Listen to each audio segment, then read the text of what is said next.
ప్రభుత్వ బాలికల ఐటీఐలో ఏర్పాటు చేసిన ఆధునిక కంప్యూటర్ ల్యాబ్ ప్రారంభించిన కలెక్టర్ హరీంద్ర ప్రసాద్.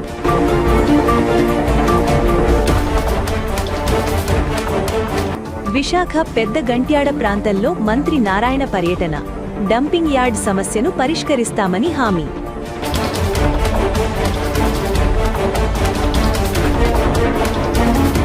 విశాఖ జీవీఎంసీ గాంధీ విగ్రహం వద్ద సిపిఐ నేతను నిరసన. ఎన్నికల హామీలను అమలు చేయాలని డిమాండ్.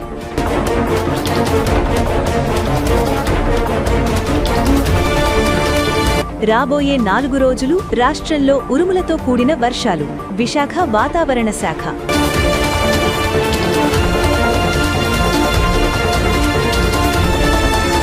విశాఖ జిల్లా పద్మనాభం మండలం కోరాడ గ్రామంలో కాంగ్రెస్ ఉపాధి హామీ పరిరక్షణ యాత్ర పాల్గొన్న పీసీసీ వైఎస్ షర్మిల.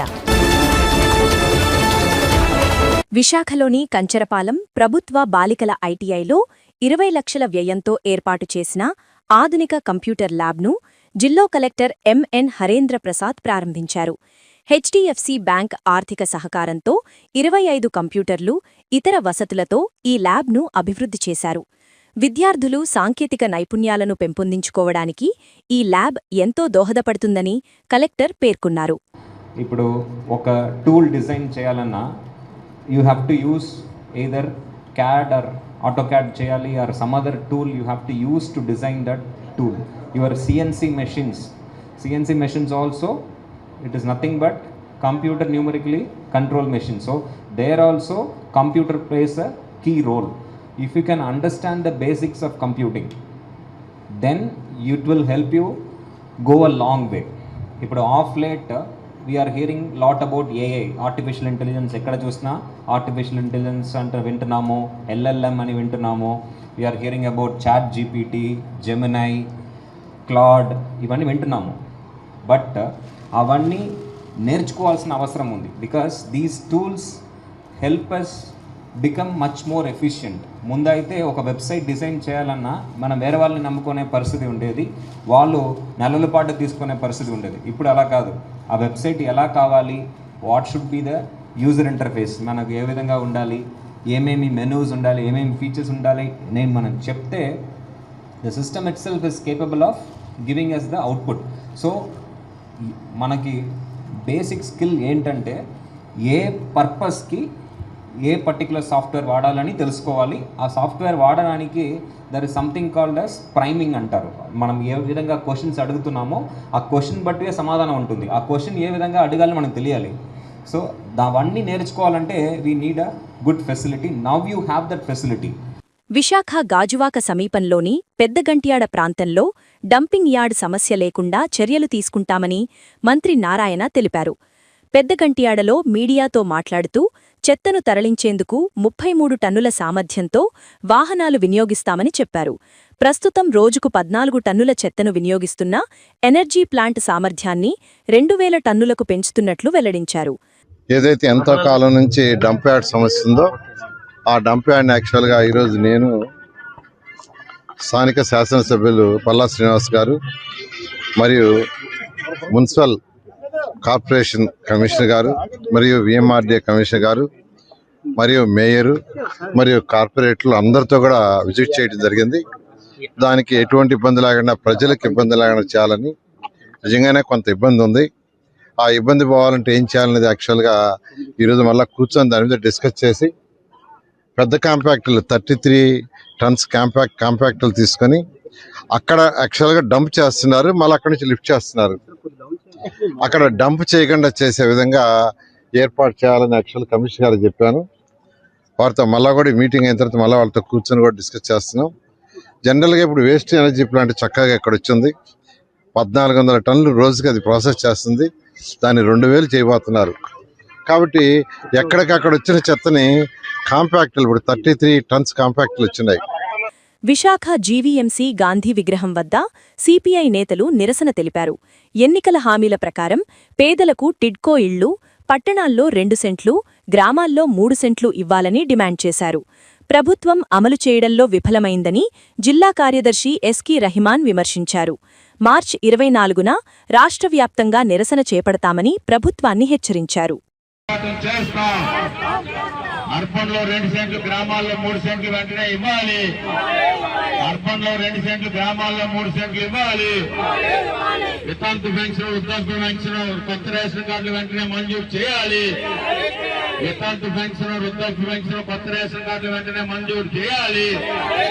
ఈ నెల 26, 24 సిపిఐ ఆధ్వర్యంలో జరుగుతున్న నిరసన కార్యక్రమాలు జయప్రదం చేయండి. రాబోయే 4 రోజులు రాష్ట్రంలో ఉరుములతో కూడిన వర్షాలు కురిసే అవకాశముందని విశాఖ వాతావరణ శాఖ అధికారి జగన్నాథకుమార్ తెలిపారు.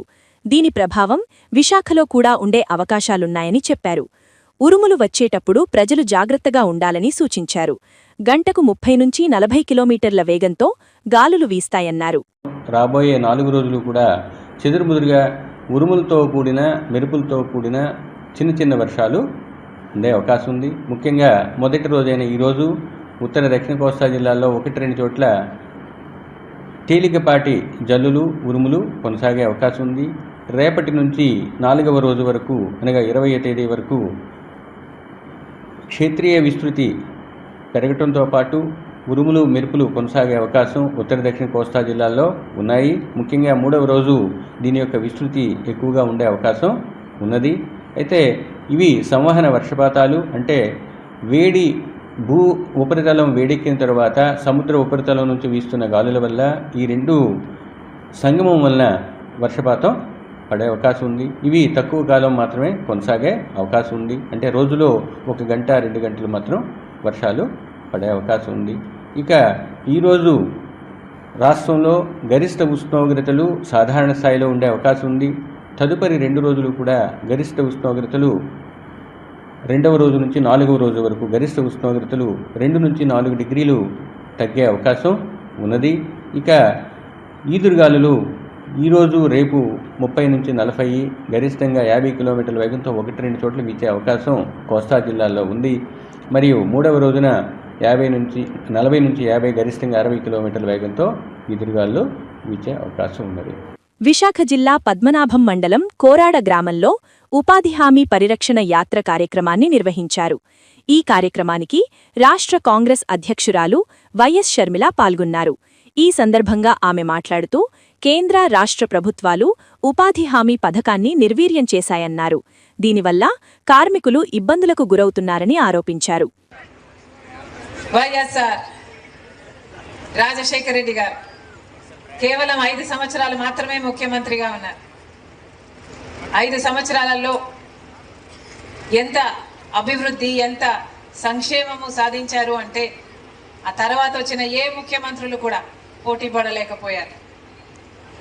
మొట్టమొదటి సంతకం ఉచిత విద్యుత్తో మొదలుపెట్టాడు రాజశేఖర రెడ్డి గారు. ఆ తర్వాత రైతులకు ఇందాక అన్న చెప్పినట్టుగా రైతులకు ఏ కష్టం వస్తే ఆ కష్టంలో నేనున్నాను అని నిలబడిన నాయకుడు రాజశేఖర రెడ్డి గారు. ఎప్పుడు ఏ తక్కువ చేయలేదు రైతులకి.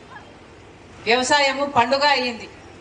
ఎందుకంటే ఎక్కడ వ్యవసాయానికి పెట్టుబడి ధర తగ్గించాలో, అక్కడ ఎవరితో మాట్లాడాలో, విత్తనాల ధరలైతేనేమి, ఎరువుల ధరలైతేనేమి, ఆ ధరలన్నీ తగ్గేటట్టు చూశాడు. రైతు పంట పండించిన తర్వాత గిట్టుబాటు ధర ఇచ్చాడు. ఇంకా రైతుకు ఏ అవసరం ఉంటే ఆ అవసరం, ఇన్పుట్ సబ్సిడీ అయితేనే, డ్రిప్ మీద సబ్సిడీ అయితేనే, యంత్రాంగం మీద సబ్సిడీ అయితేనే, లేక పంట నష్టపోతే పంట నష్టపరిహారం అయితేనే, ఇలా ఏ అవసరం ఉన్నా రైతుకు నేను ఉన్నాను అన్నట్టు నిలబడ్డాడు రాజశేఖర రెడ్డి గారు.